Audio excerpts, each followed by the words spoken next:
తెలంగాణలో అమల్లోకి వచ్చిన ఎస్సీ వర్గీకరణ, కులాలను 3 గ్రూపులుగా విభజించిన ప్రభుత్వం.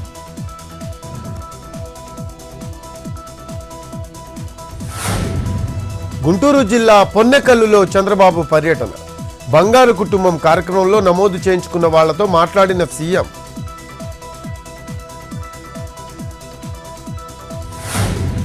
ఈరోజు ఏపీలోని ప్రభుత్వ విద్యా సంస్థల్లో చదివిన టాపర్లకు సన్మానం. ఉండవల్లిలోని తన నివాసంలో విద్యార్థులతో ముచ్చటించనున్న మంత్రి లోకేష్.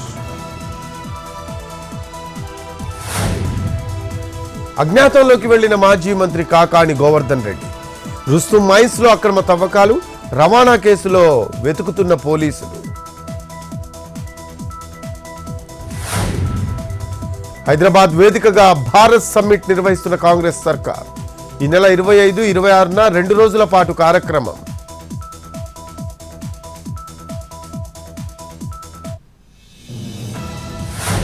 కాంగ్రెస్ తెలంగాణ ప్రజలకు ఇచ్చిన హామీలు నెరవేర్చలేదు.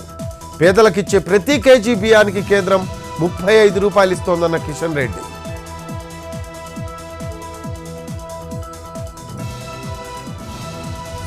కంచె గచ్చిబౌలి భూములపై మోడీ సంచలన వ్యాఖ్యలు. అడవులపై బుల్డోజర్లు నడిపించడంలో టీ సర్కార్ బిజీగా ఉందన్న ప్రధాని.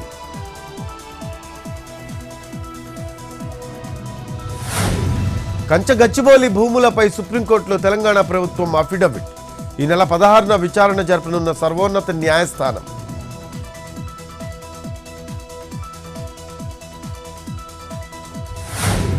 వక్ఫ్ చట్టాన్ని సవాల్ చేస్తూ సుప్రీంకోర్టును ఆశ్రయించిన వైసీపీ. మైనార్టీలకు వ్యతిరేకంగా రూపొందించారని పిటిషన్.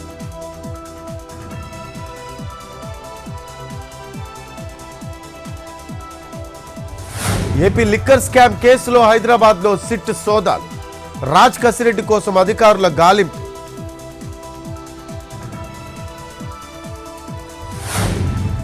పిఎంఎల్ఏ పరిధిలోకి ఆన్లైన్ రియల్ మనీ గేమింగ్ కంపెనీలు. అనుమానాస్పద లావాదేవీలపై ట్రాక్ చేసి నిఘా.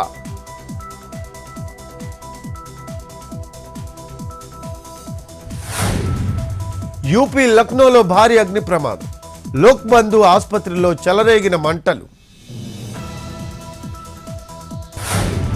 బెల్జియం నుంచి మెహుల్ చోక్సీని భారత్కు తీసుకువచ్చేందుకు యత్నాలు. పంజాబ్ నేషనల్ బ్యాంకుకు 14,000 కోట్ల ఎగవేతపై సిబిఐ, ఈడీ కేసులు.